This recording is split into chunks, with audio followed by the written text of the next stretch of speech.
semua tuh terbengkalai lah, nanti gak dipakai.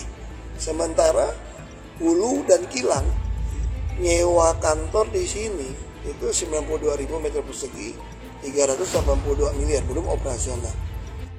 Ahok bongkar anak usaha Pertamina sewa kantor di Jakarta tembus 382 miliar, tampar para pembenci dan kadrun kopla yang minta mundur. Ditulis oleh tim redaksi jurnal, dikutip dari berbagai sumber. Halo, kembali berjumpa dengan suara Fani Bakri di channel Jurnal 45. Lu kebayang deh, kalau satu orang Ahok saja sudah bisa bikin heboh seluruh Indonesia dengan pernyataannya terhadap Pertamina. Gue kebayang kalau tiba-tiba dari Jiwasraya sebelum mereka bangkrut itu sudah ada komisaris seperti Ahok. Nggak akan terjadi itu kebangkrutan. Saya tanya, kalau Anda orang minyak, Kilang paling besar ada di Balikpapan. Masa kamu punya kantor Kilang Pertamina Balikpapan ada di Jakarta, lucu nggak? Masa kantor pusatnya ada di gedung mewah di Kuningan, terus sewa lagi? Nah, kenapa nggak pakai kantor yang ada di Rokan? Dan bagi kita kan PT-PT ini kan hanya bicara regional 1, 2, 3, 4. Kan kita ada PHE. Nah, masa PHE saja sewa kantor mau 300 miliar? Nah, kenapa nggak ke sana aja? Jadi wajar nampaknya kalau Ahok dibenci banyak orang. Tapi itulah Ahok. Saya rasa dulu Jokowi meminta dia duduk di Pertamina memang untuk menjalankan peran membongkar kebusukan BUMN. Dan itulah yang sekarang dia lakukan. Dan karena itulah dia akan terus dihabisi. Nah, ini yang diharapkan sebenarnya adalah bagaimana caranya pemerintah menempatkan orang-orang seperti BPT ini di dalam semua BUMN yang ada, ya kan, dengan tujuan untuk supaya menjadikan BUMN ini menjadi perusahaan internasional. Lagi-lagi, Ahok membuat gebrakan baru buat Pertamina. Kini, Ahok membongkar anak usaha milik Pertamina yang menyewa kantor ratusan miliar di DKI. Apakah ini akan membuat pembenci Ahok bungkam? Komisaris Utama PT Pertamina Persero Basuki Cahayapurnama alias Ahok ingin seluruh kantor anak usaha Pertamina pindah ke wilayah operasional sesuai dengan sektor bisnisnya. Sebab saat ini banyak anak usaha atau subholding Pertamina, termasuk anak usaha subholding, yang menyewa perkantoran mewah di Jakarta. Padahal, wilayah kerja utama para anak usaha Pertamina itu ada di luar Pulau Jawa. Ia menyebutkan PT Pertamina Hulu Rokan atau PHR yang letak kantor pusatnya ada di Jalan Dr. Satrio, Kuningan, Jakarta Selatan. Padahal PHR memiliki wilayah kerja di Pulau Sumatera, yakni mencakup Aceh, Sumatera Utara, Riau, Jambi, dan Sumatera Selatan. Adapun PHR merupakan anak usaha dari subholding upstream Pertamina Hulu Energi atau PHE. Selain PHR, ia juga ingin anak usaha PHE lainnya berkantor di wilayah kerja masing-masing, sehingga tak perlu menyewa kantor pusat di Jakarta. Wilayah kerja PHE dibagi menjadi 5 regional, meliputi 40 wilayah kerja domestik yang terdiri dari 27 blok operator dan 13 blok non-operator, serta 27 wilayah kerja internasional di 13 negara, meliputi kawasan Asia Tenggara, Afrika, Eropa, dan Timur Tengah. Secara rinci, untuk 5 wilayah regional tersebut, yakni mencakup regional Sumatera yang pengelolaannya diberikan ke PHR, regional Jawa dikelola PT Pertamina EP atau PEP, regional Kalimantan dikelola PT Pertamina Hulu Indonesia atau PHI, regional Indonesia Timur dikelola PT Pertamina EP Cepu atau PEPC, serta regional internasional dikelola PT Pertamina International EP atau PIEP. Begitu pula dengan PT Kilang Pertamina Balikpapan, anak usaha dari PT Kilang Pertamina International atau KPI. Ia ingin Kilang Pertamina Balikpapan yang saat ini berkantor di Jalan Jenderal Gatot Subroto Kuningan, Jakarta Selatan untuk pindah ke Balikpapan. Menurutnya, hal yang wajar untuk unit usaha kilang berkantor pusat di dekat proyek yang dikerjakan. Terlebih proyek Kilang Balikpapan merupakan kilang terbesar di Indonesia, serta ada aset gedung milik Pertamina di sana yang bisa dipakai. Ahok menambahkan, pada wilayah Kalimantan Timur, Pertamina juga memiliki aset yang terbengkalai di sana, tepatnya di Samboja, Kabupaten Kutai Kartanegara, yang merupakan bagian dari daerah pembangunan Ibu Kota Nusantara atau IKN. Menurutnya, aset-aset yang terbengkalai perlu dioptimalkan pemanfaatannya. Ahok bilang, dengan pemanfaatan aset-aset milik Pertamina yang ada di wilayah kerja masing-masing anak usaha, maka perusahaan bisa menghemat biaya karena tak perlu lagi menyewa gedung di Jakarta yang mencapai ratusan miliar.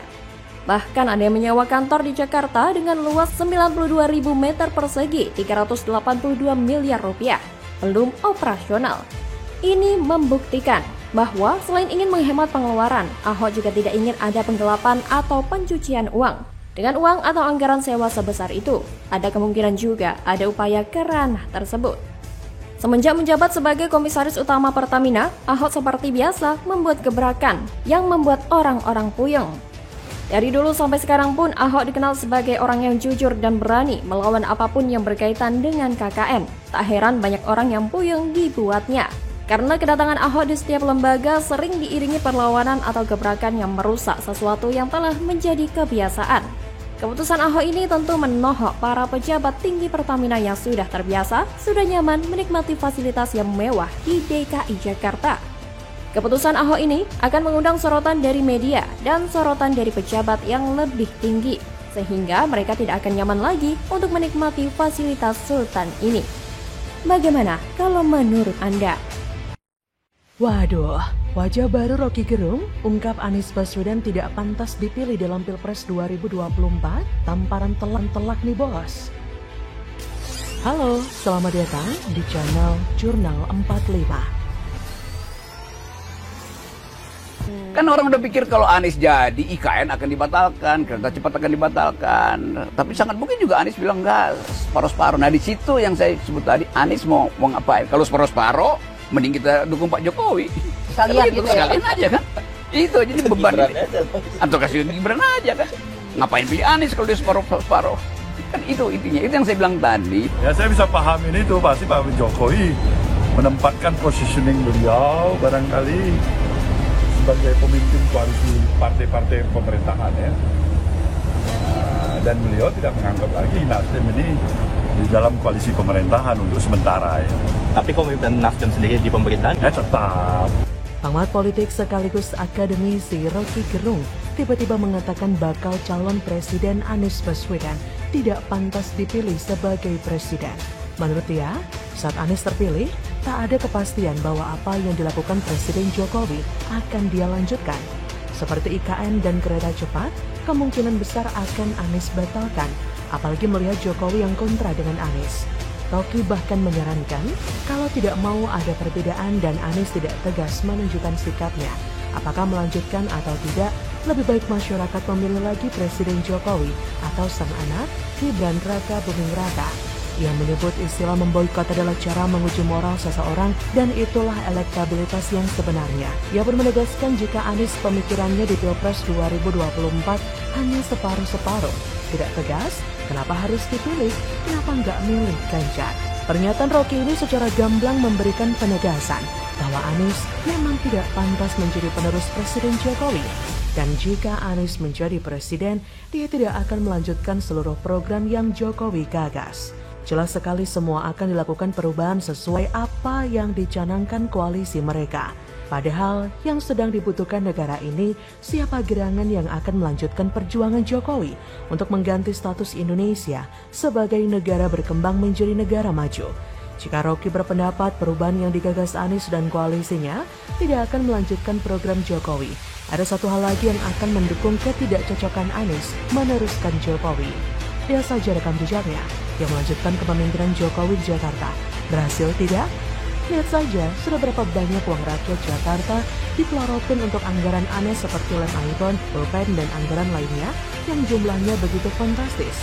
Belum lagi uang rakyat Jakarta yang dipelorotin untuk menggaji tim TGUPP yang gaji ketuanya melebihi gaji seorang menteri. Dan bukan? Apakah ada yang tahu apa hasil kerja nyata dari ketua TGUPP yang dibentuk oleh Anies dan digaji dengan uang rakyat? Dan kita juga menjadi saksi bagaimana situasi Jakarta pada era Anies yang semakin semrawut. Trotoar diperlebar tapi malah dijadikan lahan parkir atau tempat berjualan. Warga Sunter yang waktu kampanye selalu yasinan untuk memenangkan Anies tapi mereka malah merasa diperlakukan seperti hewan saat digusur seperti yang diberitakan. Belum lagi janji manis Anies tentang OKOJ yang katanya dimodalin punya bisnis, disediakan tempat usaha, dan dicarikan pembeli seperti spanduk mereka saat kampanye. Saat kampanye mengumbar kata-kata manis bahwa akan diberikan modal usaha, tapi setelah menjabat sebagai gubernur, Anies dengan mudahnya mengatakan bahwa memang tidak ada modal dalam program OKOJ. Jadi bisa dibayangkan berapa juta rakyat Jakarta yang sudah tertipu dengan rangkaian kata-kata manis tentang program OKOJ saat kampanye dalam Pilkada Jakarta dulu. Dari kasus ini kita sebenarnya sudah bisa menilai sendiri bahwa ada yang menghalalkan segala cara demi meraih kekuasaan. Sebenarnya bukan hanya dari kualitas kinerja atau antitesa Jokowi, kemungkinan besar Anies tidak akan menjadi capres itu semakin nyata. Karena elektabilitas Anies di beberapa survei semakin anjlok. Bahkan di survei terbaru dari lembaga survei, raihan suara mayoritas masuk pada Ganjar dan Prabowo, sedangkan Anies kalah telak. So bisa dipastikan Indonesia bukan hanya akan bernasib sama dengan Jakarta selama 5 tahun terakhir ini jika Anies yang menjadi presiden, tapi juga akan gagal sebagai capres. Bagaimana menurut Anda?